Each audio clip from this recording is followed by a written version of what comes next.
ভক্তিযোগ দ্বাদশ অধ্যায়।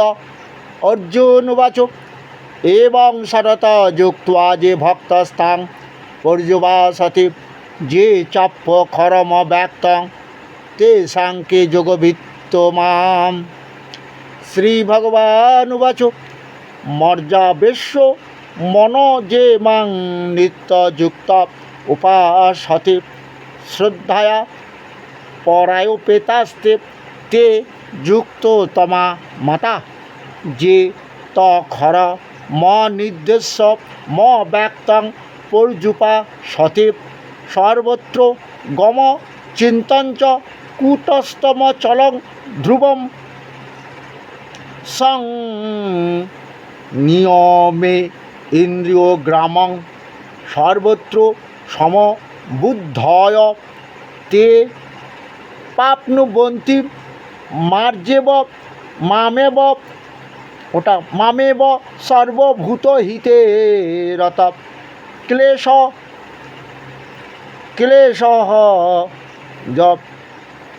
হধি কতরস্তে জাম বক্ত্বা শক্ত চেতসাম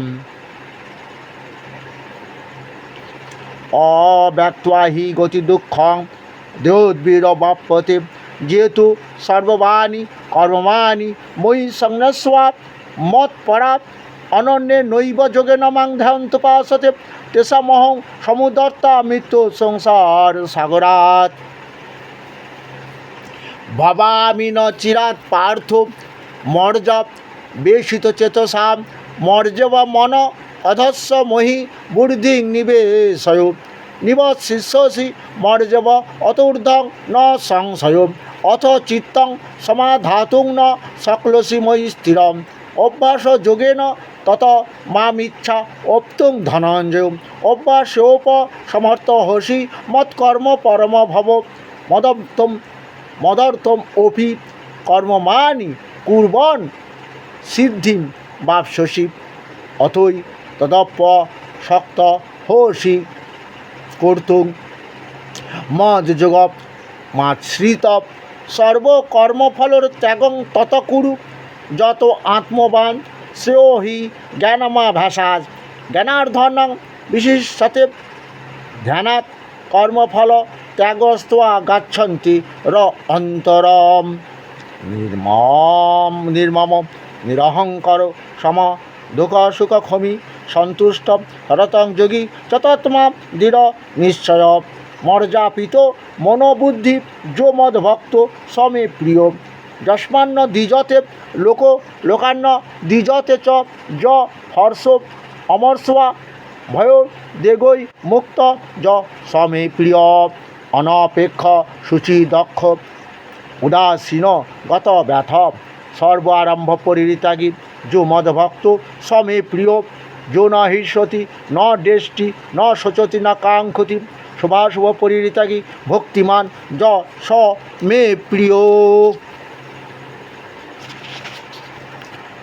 সম শত্রৌ চ মিত্রে চ তথা মানপ মানায় শীত উষ্ণ সুখ দুঃখেষু সম সঙ্গ বিবর্জিত দুর্লভ নিন্দা স্তুতিমৌনি সন্তুষ্ট যেন কেনচিত অনিকেত স্থিরমতি ভক্তিমান মে প্রিয় নরূপ যেতু ধর্মা মৃতমিদং যতক্ত্বাং পর্যুপাসতি শ্রদ্ধা ধনা মৎপরমা ভক্তস্তে অতীব মে প্রিয়া ইতি ভক্তিযোগ নামক দ্বাদশ অধ্যায়। আমাদের বাংলা বলি। অর্জুন বলছেন, হে কৃষ্ণ, এইভাবে সতত ভগবানের সর্ব কর্ম দিয়া যাহারা তোমার অর্চনা করেন আর যাহারা নিগুণ ব্রহ্মের উপাসনা করেন, এই উভয় ভক্তদের মধ্যে কাহারা শ্রেষ্ঠ ভক্ত বলো। ভগবান বলছেন, হে পার্থ, যাহারা মদযুক্ত থাকিয়া আমাকেই পরম শ্রদ্ধার সহিত উপাসনা করে তাহারাই আমার মতে শ্রেষ্ঠ যোগী সর্বদা। হ্যাঁ, এখানে কি বলেছেন ভগবান, অর্থাৎ এই শ্লোকটা গীতাতে বলছেন 18 অধ্যায়ে যে সর্বকর্মানপি সদা কুর্বাণ মৎপদ আশ্রয়। সংসারে দৈনন্দিন যাবতীয় যে কর্ম করছো অর্জুন আমাকে আশ্রয় করো। এই সংসারে মানে বাড়ি করছো, গাড়ি করছো, সন্তানাদি তৈরি করেছো, বিয়ে থা করেছো, ব্যাংক ব্যালেন্সও করেছো, কত অনেক কিছু করেছো। তাহলে কি হবে?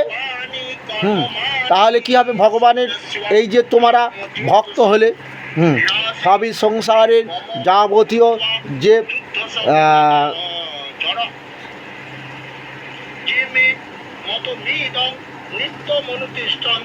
তাহলে কি হবে বুঝতে পেরেছ? তাহলে এই যে সংসার থাকো তোমরা, কিন্তু সবই কৃষ্ণের যদি ভাবতে পারো, সেই কৃষ্ণ তোমাদের উদ্ধার করতে পারবে। কিন্তু কিন্তু এটাই বলতে চেয়েছেন এই শ্লোকের মাধ্যমে, যে কি বলতে চেয়েছে? সর্বদা ভগবান বলছেন, হে পার্থ, যাহারা মদযুক্ত থাকিয়া আমাকেই পরম শ্রদ্ধার সহিত উপাসনা করেন, তাহারাই আমার মতে শ্রেষ্ঠ যোগী।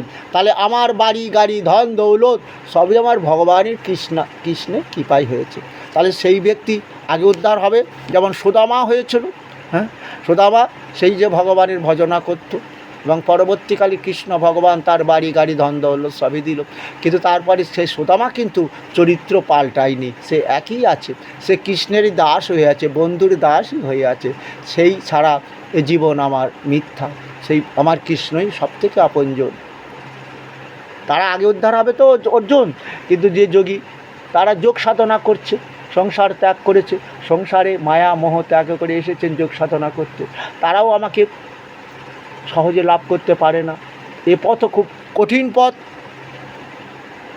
যারা নিগুণ ব্রহ্মের উপাসনা করেন তাহাদের অধিক কষ্ট ভোগ করতে হয়, কেননা দেহির নিগুণ ব্রহ্ম লাভ খুবই কষ্টকর।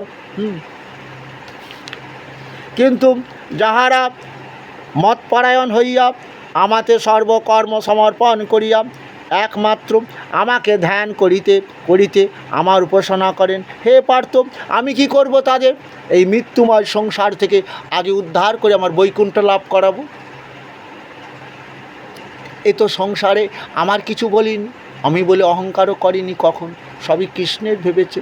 তাহলে আমি তাকে ওই যে 84 লক্ষ জনি ভ্রমণ করে আজকে সাদের মানব জন্ম পেয়েছে, এই অহংকার করে না, সবই কৃষ্ণের। তাহলে সেই ভগবান কৃষ্ণ তো তাকে উদ্ধার করবে মৃত্যুময় সংসার থেকে। তাই অর্জুন, তুমি আমাতে মন স্থির করো, বুদ্ধি আমাতে নিবিষ্ট করো, তারপর দেহান্তে তুমি আমাকেই পাইবে, এতে কোনো সংশয় নাই। আমাতে যদি মন স্থির করতে না পারো, তাহলে হে অর্জুন, তুমি অভ্যাস যোগের দ্বারা আমাকে পাইতে চেষ্টা করো যোগী। ওম ওম ওম বোঝা যাচ্ছে যোগী ওম ভজন করে যাচ্ছে। যদি আর তাহাও যদি করিতে আসক্ত হও, তবে আমাতে চিত্ত স্থির করো এবং যুক্ত থাকিয়া সকল কর্মের ফল ত্যাগ করো, নিষ্কামভাবে কর্ম করো। অর্থাৎ ঈশ্বর উদ্দেশ্যে যারা কর্ম করে তারা কোনোদিন আবদ্ধ হয় না মায়ার জগতে, এই সংসারে। তারা দেহ পাপমুক্ত দেহ, কামনা বাসনা শূন্য দেহ, ঈশ্বর উদ্দেশ্যে কর্ম, সেটা হচ্ছে জীবের সেবা। 3য় অধ্যায়ে কর্মযোগে তিনি বলেছেন যে বিদ্যা বিনয় সম্পন্ন ব্রাহ্মণে গবি হস্তিনী শুনি চৈব সপাকে চ পণ্ডিতা সমদর্শিনা। সেই পণ্ডিত, সেই জ্ঞানী বিদ্বান ব্রাহ্মণ চণ্ডালকে সমান চোখে দেখে, গাভী হস্তি কুকুরকেও সমান চোখে দেখে। গাভী কেড়ে কেড়ে দুধ দেবে, ব্রাহ্মণ পুজো অর্চনা করে আমার ধনের উন্নতি করে দেবে, সুখ শান্তি দেবে, তাই ব্রাহ্মণকে আমি পুজো করব, শ্রদ্ধা ভক্তি দিয়ে তাকে ভজন করব। কিন্তু ম্যাথর যে আমার পায়খানা নর্দমা পরিষ্কার করে, তাকেও তো সেই সম্মানটা আমার দেওয়া উচিত। এখন তো আর চণ্ডাল আসে না, ম্যাথর আসে, পায়খানা নর্দমা পরিষ্কার করে বাড়িটাকে স্বর্গ বানিয়ে দেয়। তো এটাই ভগবান বলতে চেয়েছে। তাহলে কি হলো? এটাই হচ্ছে ঈশ্বর উদ্দেশ্যে কর্ম, জীবের সেবা। গাভী সবাই দুধ দেবে, খাওয়ায়, কিন্তু কুকুরকে কেউ খেতে দেয় না। তাহলে অর্জুন, তাহলে তুমি বুঝতে পেরেছো? কি বুঝতে পারলে? আর তাহাও যদি করিতে আসক্ত হও, তবে আমাতে চিত্ত স্থির করো, যুক্ত থাকিয়া সকল কর্মের ফল ত্যাগ করো নিষ্কামভাবে এবং অভ্যাস অপেক্ষা জ্ঞান শ্রেষ্ঠ। আর জ্ঞান অপেক্ষা ধ্যান শ্রেষ্ঠ। যারা আত্মার সেবা করে তাদের আর কোনো দেবদেবীর পুজো করার প্রয়োজন হয় না, কারণ আমার শ্রেষ্ঠ কর্ম এটাই যে জীবের সেবাই হচ্ছে শ্রেষ্ঠ ধর্ম। তাই অর্জুনকে বারবার বলেছে, কি বলেছে, যে লভন্তে ব্রহ্ম নির্বাণ মৃষয়া ক্ষীণ কলমসা ছিন্ন দৈধা যত আত্মনা সর্বভূতে হিতে রতা।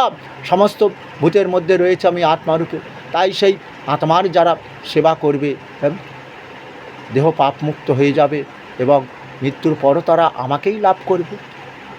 কিন্তু যারা যজ্ঞ করে না, যারা সেবামূলক কর্ম করে না, তারা এখানে বৃথাই জীবনযাপন করে। যিনি সকলের প্রতি হিংসাশূন্য, বন্ধুত্বযুক্ত, ক্ষমাশীল, সমদর্শী, সুখ দুঃখকে যিনি সমানভাবে গ্রহণ করেন, নিরহংকারী, মমতাশূন্য, জিতেন্দ্রিয়, কামক্রোধ লোভকে জয় করেছে, সদা তুষ্ট, সদাই তুষ্ট, দৃঢ় বিশ্বাসী। কিন্তু যারা কামনার জগতে আছে, 5টি গ্রাম যদি ভিক্ষা দিত আজকে দুর্যোধনের অকাল মৃত্যু দিত না ভগবান। এরকমই দুর্যোধনগিরি যারা করবে তাদেরও তো ভগবান ভোগ করতে দেবে না, অকাল মৃত্যু দেবে তো। তাই বলেছিল না, ভজকৃষ্ণ বলকৃষ্ণ লহকৃষ্ণ শিক্ষা। আর কলির জীবের ওই জন্য সবাই দুর্যোধন, সংখ্যা বেড়ে গেছে। তাই কিছু অর্জুন আছে, এদের পাপের ফলে তাদেরও পাপ ভোগ করতে হয়। সৎসঙ্গ স্বর্গবাস, অসৎসঙ্গ নরকবাস। এটাই চেয়েছিলেন আমাদের কলুষ নাশক হচ্ছে গীতা, এটাই চেয়েছিলেন। সবাই বলছে এটাই কলির প্রভাব।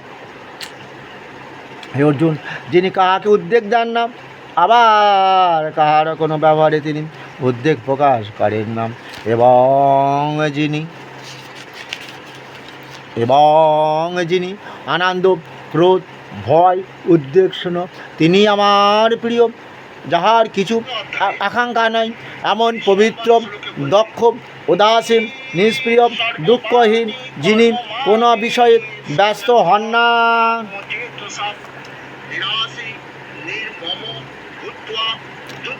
এবং যিনি হর্ষ প্রকাশ করেন না, ক্লেশ করেন না, এবং কামনা করেন না শুভ অশুভ ফল পরিত্যাগী, সেই ভক্তই আমার প্রিয়।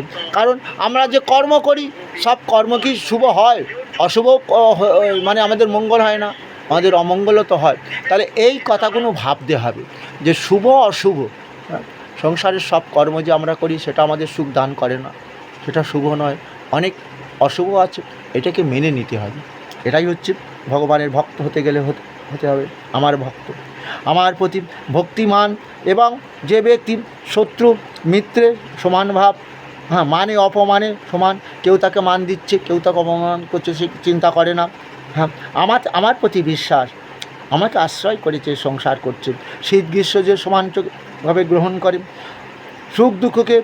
সুখে দুঃখে বিচলিত হয় না, সুখের সময় আনন্দ প্রকাশ করে না, অহংকার করে না, আবার দুঃখের সময়ও ভেঙে পড়ে না, যাহার কিছুতেই আসক্তি নাই, নিন্দা প্রশংসায় সমজ্ঞান, স্থিরমনা, গৃহত্যাগ করিয়া যিনি আমাতে স্থির বুদ্ধি। গৃহ মানে আমরা গৃহে থাকবো, কিন্তু আমার গৃহ নয়, এটা ভাবতে হবে। বৈষ্ণবরা তাই বলে, কোথায় যাচ্ছিস রে? বলে কেমন আছি, বলে না, বলে কেমন বা থাকবো, পরমেশ্বর যেমন রেখেছে তেমনে আছি, কোথায় আর যাব? বলে আমার বলে তো কিছু নয়, সবই আমার পরম ঈশ্বরে, তিনি যতদিন এখানে রেখেছেন ততদিনই আমি থাকবো, তিনি যখন আমাকে ডাক দেবেন তখন আমাকে চলে যেতে হবে। এটাই যারা ভাবছে তারাই আমার ভক্ত হতে পারবে তো অর্জুন, বুঝতে পেরেছ? যে সকল ভক্ত আমার পরায়ণ হইয়া শ্রদ্ধা সহকারে আমার এই কত অমৃত পান করেন, তাহারাই আমার অত্যন্ত প্রিয় অর্জুন। ইতি শ্রদ্ধাতয় বিভাগযোগ নামক দ্বাদশ অধ্যায় সমাপ্ত হলো।